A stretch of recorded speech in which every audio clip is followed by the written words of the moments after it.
Britta, it's lovely to have you, to chat to you today about your story for She Can. Tell us a little about yourself and what you do. Oh, thank you so much, Stephanie. I'm super happy to be here. Yes, so I'm a woman who is really passionate about helping other humans to ignite their inner fire, what I call fierce, and follow their dreams and believe that you can live a life that is full and rich and that is purpose driven. And so that is kind of what I've been trying to do myself. And that has seen me work for wonderful organizations like the one that I work for now, which is called Women for Women International. And what we do is we help the most marginalized and socially excluded women in countries affected by conflict to rebuild their lives through a year-long program and basically actually do what I just described, really remind or provide a space where the women will actually realize and remember that they have that fire within them too, and that they have all the strength that they need to learn new skills already within them. And that's why after a year of investing in that strength, the transformation that we witness in those countries is absolutely phenomenal. So that's just a little snapshot of who I am and what I'm currently doing. Amazing, Britta. And you wrote a book recently. Tell us a little about that. Yes, exactly. That's true. I'm also an author. It's just so interesting, Stephanie. One of the things that I write about in my book, it's called Fierce to Fierce, and it's really this journey which I think we all go through of having all this fear that's attached with the norms and the roles that we play and the kind of the how we value ourselves, and then reigniting this fierceness that we have within ourselves that actually tells us that we are already enough. We are already worthy. We don't actually have to do anything to kind of strive to become worthy, right? And that is just such a tension. And so one of the things that I talk about is that we so often define ourselves through titles, through roles, right? And so when you ask me, tell me a little bit about who you are and what you do, I on purpose talked about my fierce rather than that I'm the executive director and I'm an author and I'm right, because we so often do that. And then what happens, and that's not necessarily a bad thing. Of course, yeah, I'm an author. It's one of the things that I've been doing. I've been writing a book. But if we get so attached to it, then it starts to define us. And then it becomes really scary to think that maybe one day I'm not going to be an author or an executive director or, and that's kind of the I guess what I'm really trying to work with and to help myself and help others to realize that you are not a job title. It's a role you hold that you do, but it's the purpose that drives you to hold that role. And so I'm an author because my drive was to share what I've learned about this journey from fear to fierce, which is a daily journey. I mean, at least, sometimes more than once a day.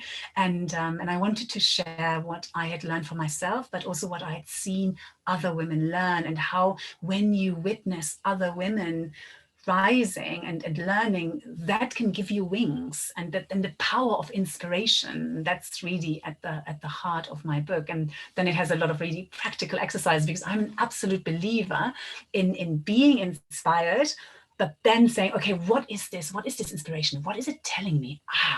Okay, right, so what am I going to do now to solidify that inspiration, right? To use it to propel changes in your life. And so there are a lot of actions in the book that I share that you can hopefully do and take if you like them, right? And they've definitely helped me, and they still help me every day, Stephanie. So yeah.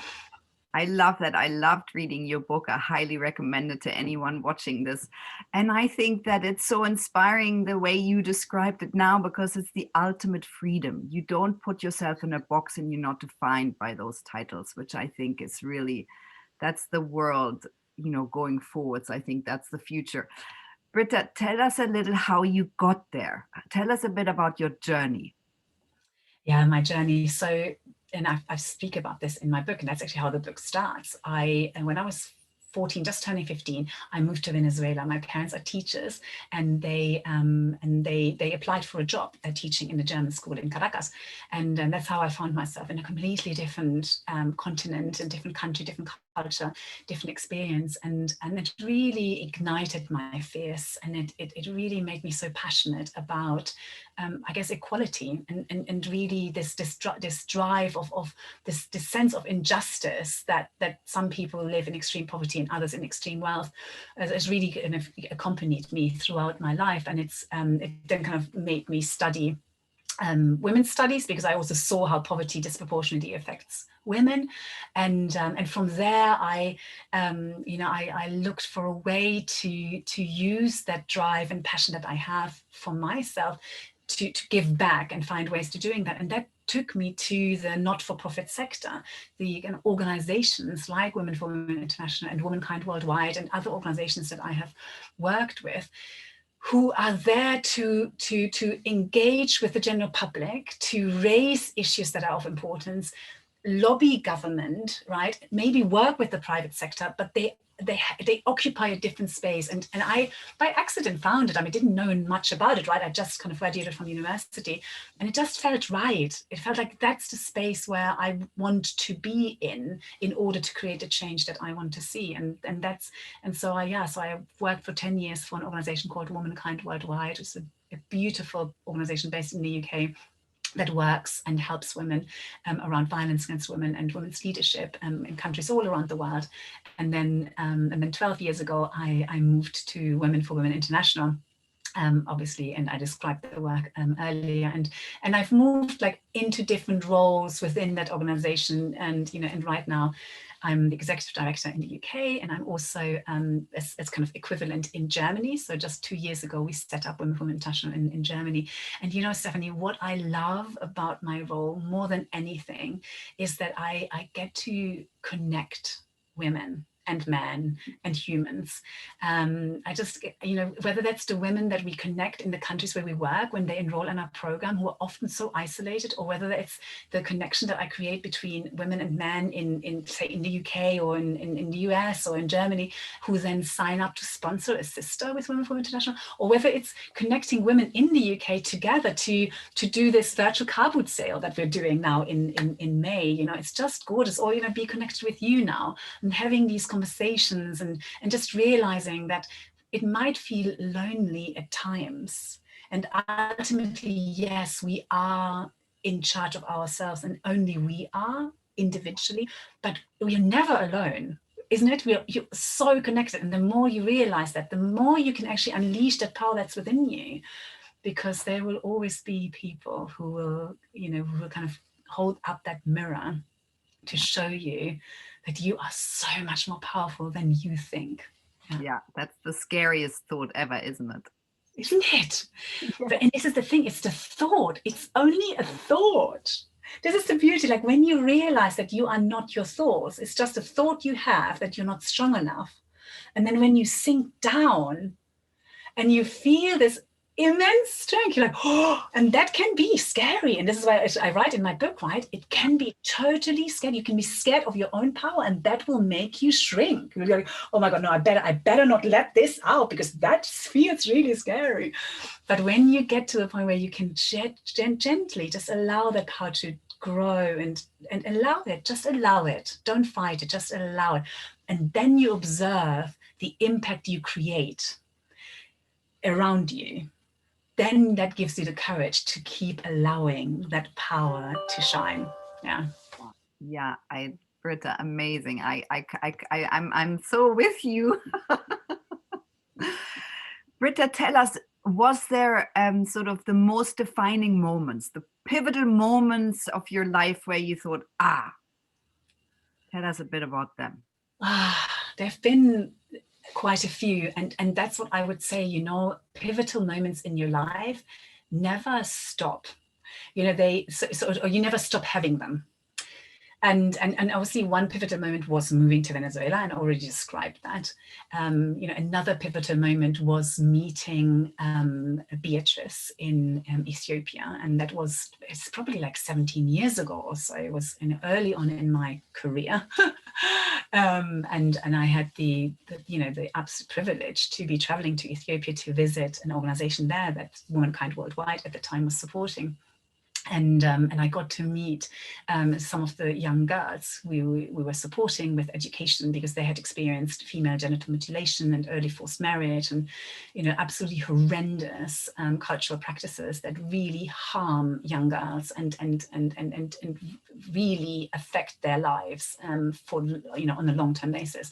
And so I met Beatrice, and she just changed my life. She told me her story, and I remember, for an hour and a half with the translator, and just standing next to this beautiful 13-year-old girl, and she told me the most horrendous story, literally, that I had ever heard. And there was just this moment when I lost hope, and we have to acknowledge that there are moments in our lives where we do lose hope for a split second, and it's really, really scary.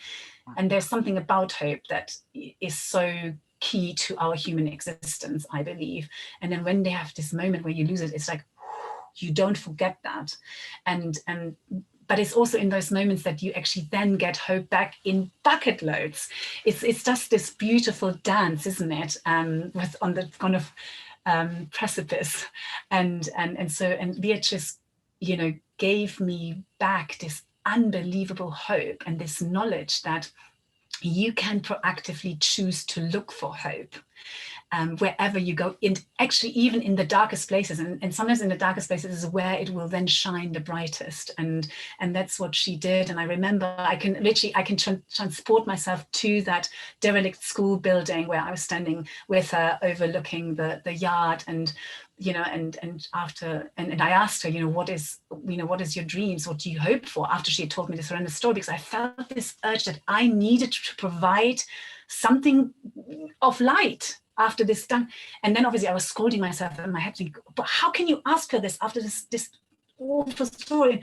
But in that moment, as I was scolding myself, her face lit up. Literally, it lit up. And she looked at me and she said, with the help of the translator, I want to learn English. I mean, it's just like, I will never forget this in ever. So this is it. So having even the most traumatic experience do not change you. They don't define you as who you are. It's something that may shape you, something that you've experienced, but it's not who you are. It doesn't affect that fierceness, that beautiful power that you have within. And by asking questions around, what are your dreams? What are your hopes? You open that up for a moment. That's what I saw that happened with Beatrix. And it gave me this absolute determination that I could do that. I could live my life looking for hope even in the darkest moments. And that was one moment. That's particularly relevant also in the times we live in now. Brita, what are your dreams? So my dream is that every day I embrace my power a little bit more, and I'm a little bit less scared to say what I really think, and to deeply trust that what I think and what I feel and what I sense really matters, that it really matters, that it's not about being right or wrong. It's just about being honest and true and fierce. I mean, and that's a weird dream, isn't it? It's not I have other dreams. I mean, I'd love to go to San Francisco and visit my friend, and I'd love to maybe develop a course. I'd love to teach at university about what we just discussed, because can you imagine if as a part of the intellectual academic curriculum, you also learn about life and your own power and your purpose? Wouldn't that be gorgeous? So that's a dream I have, absolutely. But my biggest dream is what I just said, that I can just continue to commit to that. So I guess I'm trying to live my dream. Which is what you're doing so well, Brita. And I'm so with you. I think we have to go back into schools. I think we have to start almost earlier. We need to be with the girls at 13, at 14, at 11, and they need to learn from then on, because then once they step into their life after university or after vocational college or whatever comes next, then they really can step into it fully. Thank you for that. Thank you for sharing that, Brita. What motivates you going forwards, and where would you see yourself in 5 years' time? So what motivates me is my purpose, and it helps me to overcome my fear. It's like what I can hold on to. It gives me strength. And sometimes you forget it, right? So there are moments of fear when I kind of think to myself, like I just said, I would love to teach. I mean, not exclusively. I don't want to just be a teacher. I would love to teach more. I already feel that I'm doing that, and I've always had that instinct, And Maya Angelou says this beautiful thing, right? If you learn, teach. If you get, give. And this is the kind of energy that I feel. And but I want to. I still know that there are times when I hold myself back, right? And I want to more and more not do that, because I know that the more I can live what I preach and believe, the more obviously that will help me, but it will, above all, it will help others to believe that they can do that too. And so that is what motivates me, and to overcome fear, to get up in the morning, to say that this is this kind of firm, like, I matter. I know that I matter. I know I'm here for a reason. I have this really strong fire in me. Why would I try and put it down just because other people might be very different and they do very different things? And that's also fine. And this kind of goes back to, like, I just want to free myself from this need to be right. I don't have to be right. I just have to be. I have to put it out there, and the right people will find that message important. And that's, I guess, is what I'm seeing with my book. And like every day now, I get at least one message, through various channels to and who's saying, just thank you. Thank you for this book. And I'm like, oh, it's not, and this is not about your ego. This is genuinely about having a mirror hold up, saying, Brita, you believe that it was important to write this book. It was. Okay, thank you. It's your So soul's now I can. purpose. It's you're putting energy and spirituality out into the world, which is different to an ego. And that's what I want. And I also want, I also want, Stephanie, I want to take trust to another level, where I trust that, that what I wish for, based on my purpose, will manifest itself. And to be honest, I'm seeing that. I'm like, the other day I thought I would really love to be linked to an organization that focuses on teaching leadership, but in a different way, like in the way that you and I just discussed. And now I've just been asked to become an ambassador for an organization that literally does that, and I'm like, oh, okay, thank you, universe, right? Okay, this is good. I'm here, I'm listening, and I'm just going. And then there are other times when I'm impatient and I think, but I really want this. And universe, I've told you I want this. I'm open, I'm ready, and it's not coming. And then I surrender, and I'm like, okay, fine, no, it's good. It's all good. It's just is, isn't it? And so, yeah, it's exciting. It's just exciting. This is what I really want to always say, particularly when I have a conversation like this with you. I get up in the morning, not every day, right? But most days I have this excitement that I think, oh, I wonder what's going to happen today, isn't it? Because we don't know, do we? We don't know. And instead of being petrified about it, let's be excited, let's see. Yeah. Yeah, Brita, you are amazing. Your book is amazing. Your work is something else. And thank you for everything you do. Oh my God, it's my pleasure. Thank you so much for this conversation.